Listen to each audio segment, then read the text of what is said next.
Hey, hey, Facebook. Hi. Let me share this out to our groups. Hey, y'all. How y'all holding up? I'm going to do something a little bit different during our intro session today because I feel like, there's a really heavy spirit around. We want to bring the energy up. Ooh, my hair look good. Okay. To a group. A. Ba ba ba. Do. King's Cash Club. There we go. Okay. So now we're going to get our Instagram started. We've got a cool show for us today. Let me see. Wait, no. Turn around. Live.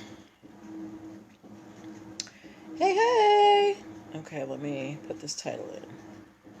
Give Lizzie money. Okay. All right. Okay. So we are on all our channels. Hello. Where y'all at today? I know y'all home. You're supposed to be social distancing. You're supposed to be in the house. Yeah. So, all right. This is the intro. Hi, somebody came in on Facebook. If you're watching this later, hello. Happy Monday. I hope you are having a wonderful start to your week. I know that, things haven't been super cheerful lately, but we are going to, turn our frowns upside down. We're going to do, our best to keep our spirits up, okay? This is not a time for you to burrow down. It's a time for you to climb the mountain and succeed, all right? So while we wait, we're going to start at 8:05. Facebook. You guys, my usual disclaimer. There is a long delay on Facebook. So it could take anywhere from 30 seconds to 60 seconds for me to see your responses. So please put them in because I'm still going to read them no matter what when they come in. But if you want to join in more real time, come join me over on Instagram at nplconsultingfirm, okay? Yes. So to the person on Facebook, hey, say hi, hello. Hi, Beast Mode Burke. Oh, I just spoke to Beast Mode Burke today. She's such a lovely woman. Yes. So we're going to get started at 8:05. And I thought that for the intro time, what I wanted to do was make this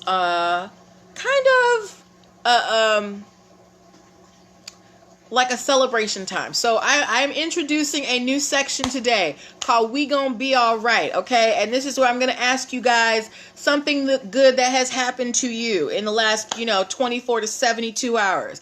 So this is our first installment of We Gonna Be Alright. So if y'all have anything that you want to give a praise report about, hey V, if you have anything that you succeeded at, anything that you accomplished, no matter how big, how small, I want to hear about it, because despite what's going on, there are still good things happening. So I want to hear your good news, guys. Bring it on in while we wait for 8:05 so we can get the show started, okay?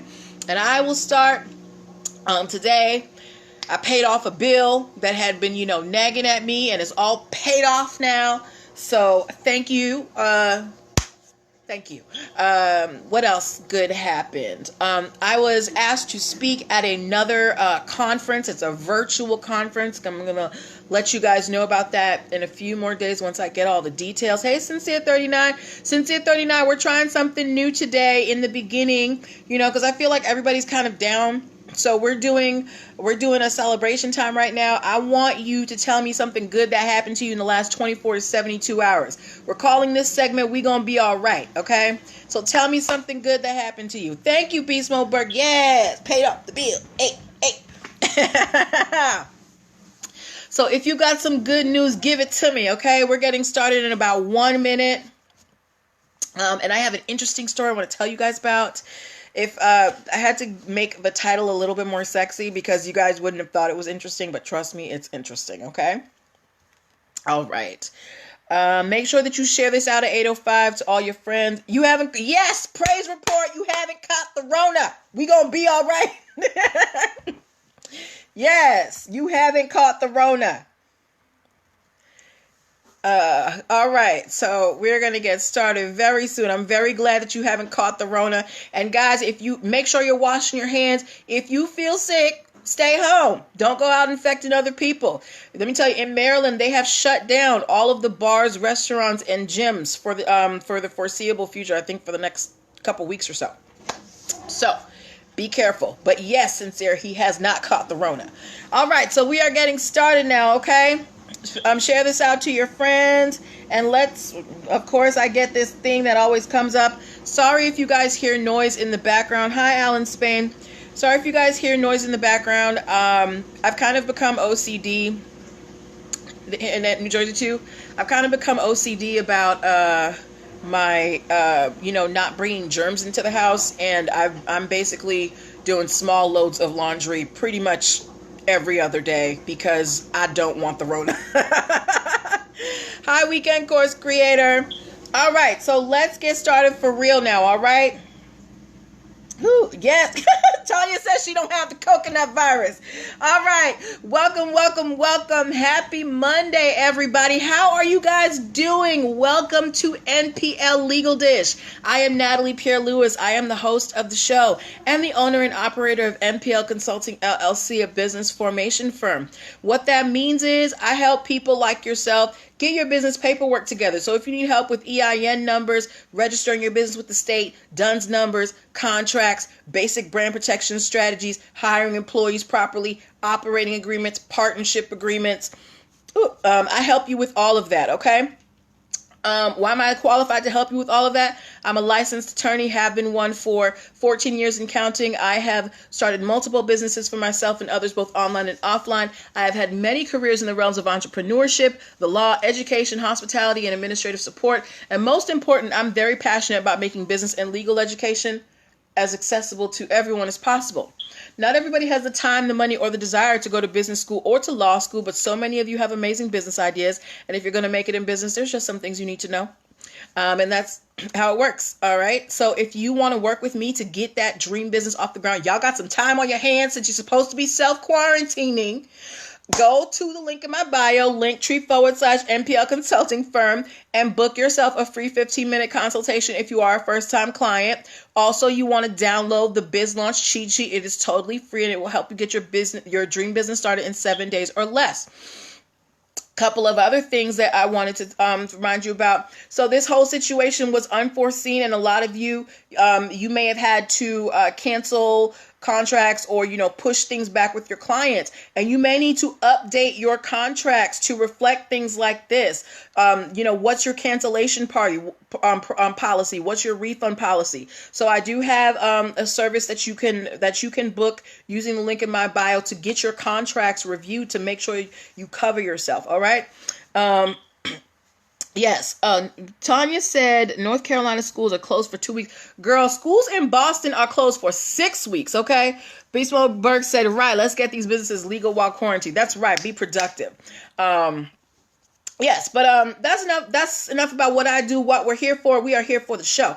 NPL Legal Dish is where we learn business and legal concepts using pop culture and celebrity news. How? I pull stories that you guys suggest to me, that I get in my email, that I see on the Shade Room, that I see wherever in media, and I pull the ones that I feel like have lessons that we can learn as business owners, and we discuss them. All right. So this is a conversation. I want to see you guys. I want you guys to put some comments in the buttons. I'm going to ask you questions. All right. Hey. I'm going to ask you questions. I want to talk to you. So don't just sit there and be a wallflower. This is an open space. Nobody is going to judge you. This is just a casual conversation. Okay. So we are going to get started. Okay. So first story that we are talking about tonight. The first two, they're kind of techie, but they're very important. So does anybody here know what a private equity firm is, or know what a venture capitalist firm is? If you know what a private equity firm is, or if you know what a venture capitalist firm is, please put a 1 in the comments, and if you don't, put a 2. So both of these types of organizations, they basically take people's money and they invest it in kind of riskier but more profitable investments. So investments that you might not be able, you know what it is? Oh yes, you're a finance person, Tanya. So, and oh good, Beast Mode Burke knows what it is too. So investments that you might not be able to get from the bank. You don't know what it is? Yeah. So investments that you might not be able to get from the bank, you can go to these private equity firms or these venture capitalist firms and say, hey, take my money and invest it and make me more money. And they usually work with people who have a lot of money. I can't go in there with $20 and say, hey, venture capitalists, invest this for me. They're usually working with, portfolios in the millions of dollars, maybe even the hundreds of thousands, but it's usually larger. All right. So that is the background on private equity firms and venture capitalist firms. Why did we go through that definition? So in California, there's a little bit of a tiff going on. All right. There is a company called Sutter Hill Ventures, and they are a private equity firm, and they invest in technology, healthcare, semiconductor industry, telecommunications, consumers, and the consumer sector. Okay. And they are one of the oldest private equity firms in the country. All right. So they've got a long history. Here's the problem. In California as well, there is a company called Sutter Rock Capital, and they are a venture capitalist firm, all right? They're not as old as Sutter Hill. So you got Sutter Hill Ventures and Sutter Rock Capital, all right? So Sutter Hill is suing Sutter Rock Capital for trademark infringement because they do have their name protected over the word Sutter. They said that there is confusion in the marketplace because the both of them work in very related fields. They take rich people's money and they invest it to make them more money, right? So Sutter Hill is saying that Sutter Rock is infringing on their name that they have spent all of these years building up. They said there's already confusion. They have gotten emails from people looking for Sutter Rock, and they send the emails to Sutter Hill. So now they want an injunction, meaning they want the court to tell Sutter Rock to stop using the name, and they also want attorney's fees, okay? So, hi Flowered Hearth. So, my question to you is, do you think that there is room for two investment companies with the name Sutter in them in the same state? If you were in the state of California and you had, let's say you had $3 million that you want to invest, and you hear that there is Sutter Hill and there is Sutter Rock, would you be able to tell the difference from them? Would you think that they were related? Because that is what marketplace confusion means. It means that when I see the name, I don't automatically think of that one company. It makes me think of multiple things, or if you use someone else's name, they think that you are affiliated with that company. So do you think that these two companies, who both operate in investing large sums of money, is there room for them both to have the name Sutter in their name? Beast Mode Burke is saying no. What do the rest of you guys think? Beast Mode Burke said, yes, I think they were related. Me too. If I'm, I don't know how many venture capitalists or private equity firms there are in the United States. That's not a sector that I am familiar with. Maybe King Tax Services 18 can tell us. She's on here as Tanya Blingologist, but she is an amazing tax prep person, and she also gives you great budgeting advice. Go follow her on King Tax Services 18. Tanya, do you know, hi Ancient Beats, do you know off the top of your head how many private equity or venture capitalist firms there are? Weekend Course Creator said they knew they were piggybacking on their name. Okay. All right, and I think so too, because like I read in the story, Sutter Hill is one of the oldest private equity firms in the United States, and they're based in California. Why would you, as a company that does something similar to this long-standing company, put the same word in your name? So Hopefully, Sutter Hill Ventures is able to get their injunction and their attorney's fees, but we will keep an eye on that as we move forward. Okay, so we are moving on to our next story. But before we do that, I want to remind you that you are watching NPL Legal Gist. This is my Monday through Thursday live broadcast where I teach legal concepts using pop culture and celebrity news. I'm Natalie Pierre-Lewis, and I'm the owner of NPL Consulting LLC. I help you get your startup started the legal way. I help you get your business paperwork together, your registrations, your EIN numbers, your DUNS numbers. I do all of that. So go to linktr.ee/NPL Consulting Firm and check me out. Also, you can, if you want to advertise your business on the show, there is a spot for you to do that. I do 30-second spots starting at $9. Okay. Weekend Course Creator said like McDonald's and McDowell's in Coming to America. Right. They were very similar. If that had happened in real life, there would have probably been a trademark infringement suit between McDonald's and McDowell's. All right. Next story. Have any of y'all heard of a little company called Microsoft? If you've heard of this little tiny company called Microsoft, give me an M in the comments. Excuse me. And I should see, let me see, I got 5 and 7. I should see 12 M's. Weekend Course Creator said vaguely. I should see 12 M's. Y'all know who Microsoft is. Microsoft runs all of our systems, especially if you work for a corporate company, unless they're like on the Mac system. But I think even Mac has like, doesn't Mac have a Microsoft, like a Windows thing? I don't know that much about computers, guys. Anyway, we all know Microsoft. They pretty much run the business computer world, right? Started by Bill Gates, worth billions and billions of dollars. They do a lot of stuff.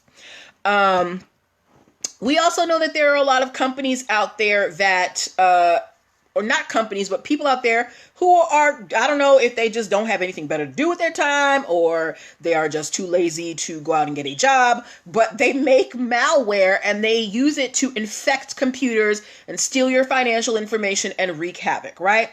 Microsoft is suing 2 companies that make malware because they're saying that these the companies that make, or the individuals or organizations, I'm not even going to call them companies, that make these type of computer programs. And when I say malware is a type of computer program that basically just messes up your computer, right?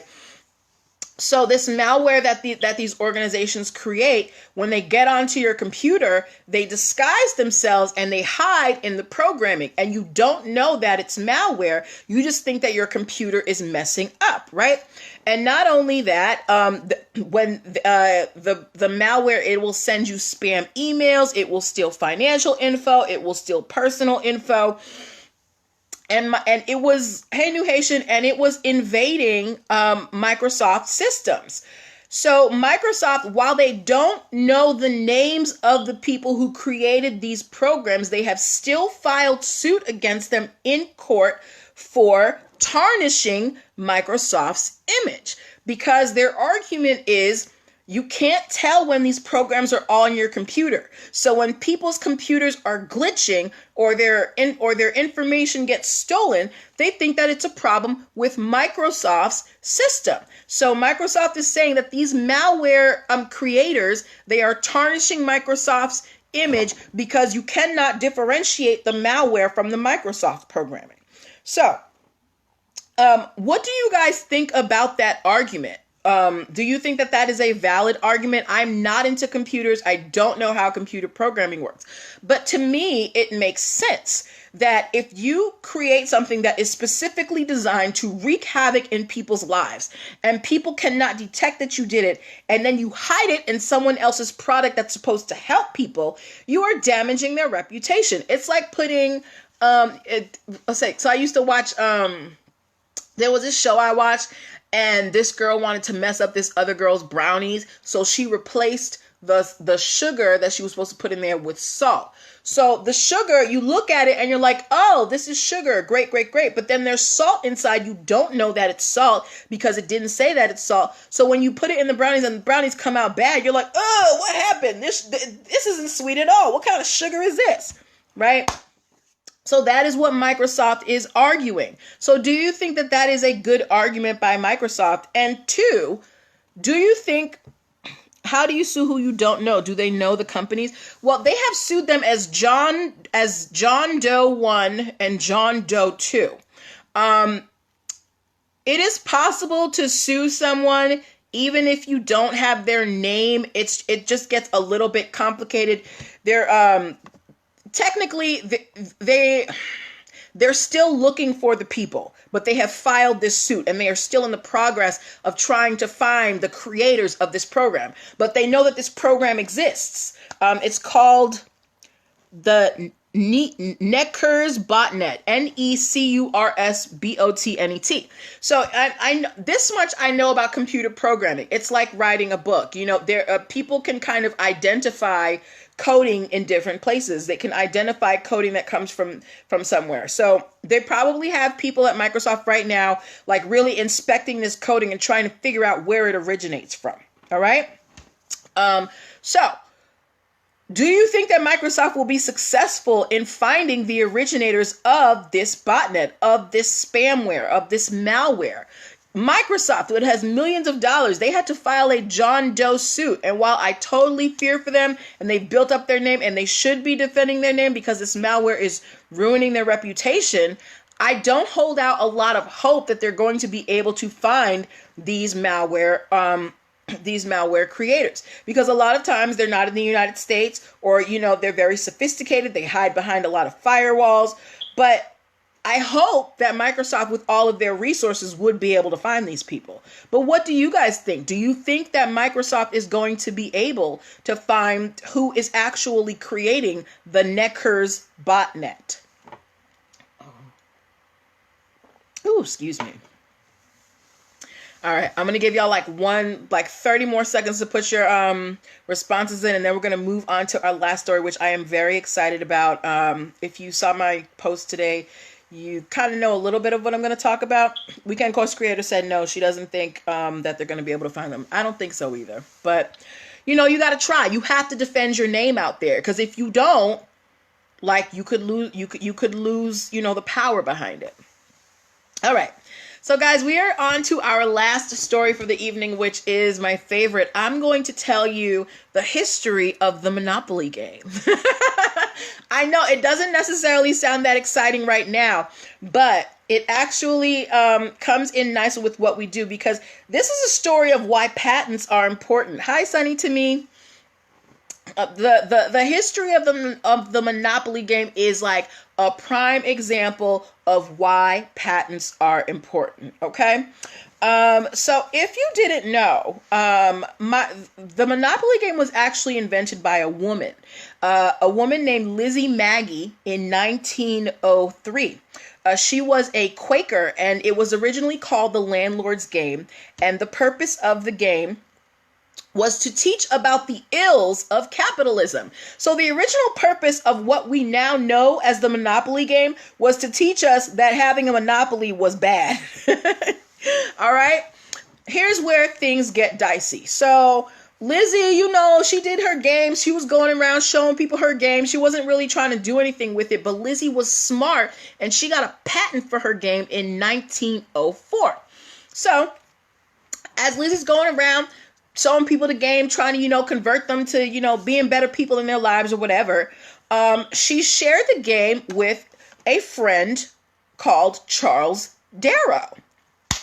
However, Charles was a wolf in sheep's clothing because he stole her game idea. He literally he asked her to write down the rules for him. He took the rules and he went and sold the game idea to Parker Brothers, okay?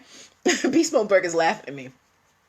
He sold the game idea to Parker Brothers, which was bought by Hasbro. So originally Monopoly, when it came out under the Parker Brothers, and then the Parker Brothers were bought by Hasbro. So Charles Darrow, that snake in the grass, he stole Lizzie's idea, went to Parker Brothers and said, "Hey, I got this game. You want to buy it?" And the Parker Brothers, they were like, "Yeah, we want to buy it." And they were like, "Show us your patent." And he was like, "I'll do that after you give me the money." So after they gave Charles the money, they found out that Lizzie actually had the patent for the Monopoly game. So they went and they found Lizzie. And y'all, guess how much the Parker brothers paid Lizzie for her patent of Monopoly? Monopoly that makes millions of dollars. It has so many versions. How much money you think, hey Nessie time, how much money you think Lizzie Maggie got for her Monopoly patent? I'm going to give y'all like 2 guesses. 2 guesses.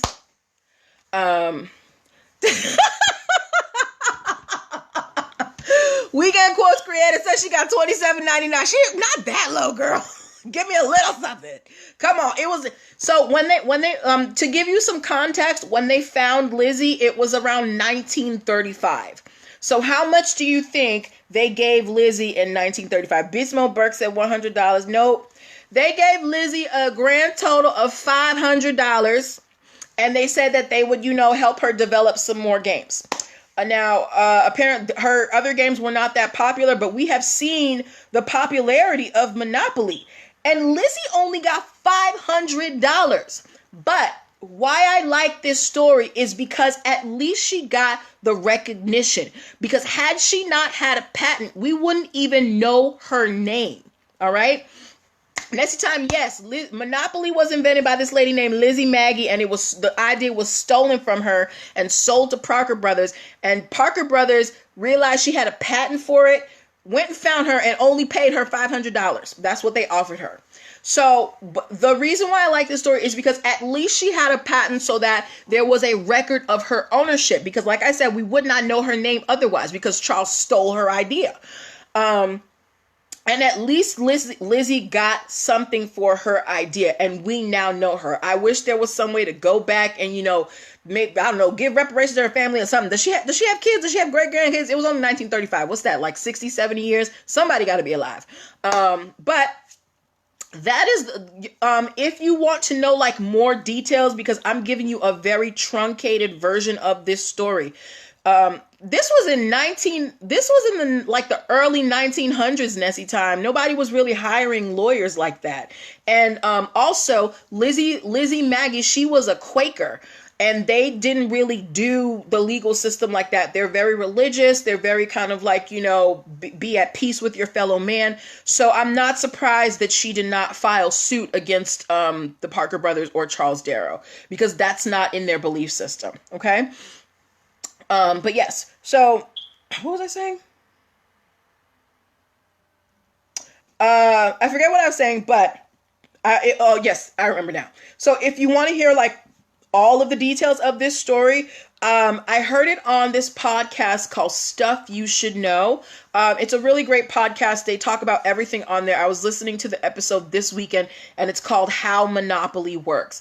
And they give you the whole breakdown of Monopoly, its history. They talk about Lizzie and all. And I was fascinated. When I saw the title, I thought it was going to be so boring. But when I started listening, I just got so engrossed in it. So if you like podcasts, go find Stuff You Should Know and look for the How Monopoly Works episode. Okay? All right. Cool. So that is, those are the stories that we have for today. No, it's the one with 2 guys, Chuck and Josh. Wait, Chuck and Josh? Yeah, Chuck and Josh. It's the one with red. It's like red. The logo. It's red. It's a red square with black lettering. It says Stuff You Should Know. Yeah. Yes. So those were the stories that I wanted to share with you today. I want to remind you guys, I'm going to be back tomorrow with more stories, but I did want to take a little bit of extra time out at the end because we did it a little bit at the beginning of the show, but I also want to do it at the end. Look, guys, we know that things, they're not necessarily the greatest right now, but we still want to keep our spirits up. So we want to have another, like one more, we gonna be all right moment. I want y'all to give something great that happened to you in the last 24 to 72 hours, because there is still life during and after Corona. All right. Corona ain't gonna bring us down. So tell me something great that happened to you. Sincere 39. Here's good news with that. He don't have the Rona, which is great. Tanya started on ebooks today. She said she don't have the coconut virus. Who else? Somebody told me something good earlier. Let me see what it was. I can't find the other one. But yes, so if y'all have something good that happened to you, let me know so that we can share it, because we want to put out positive energy right now to combat all the negativity that we're seeing. I can't even watch the news, guys. It's too much, all right? But if you got anything positive, share it with us now, because this is the we gonna be all right moment, because we are gonna be all right? This is not forever. This is temporary. So, oh, my good news is that I paid off a bill today that had been nagging at me. So, hey, go me. Don't forget to join me tomorrow at 8 p.m. for, again, another episode of NPL Legal Dish. If you came in late and you want to watch the show, you can watch, yes, he does have it all. You can watch the replay on YouTube or on my Facebook page. Oh, Danielle Collins has a good news. She met a nice lady who invited her to a vendor event. Hey, that is awesome. Congratulations. What do you, what is your product, Danielle? I would like to know. Yes. You have some bills. Pay mine first.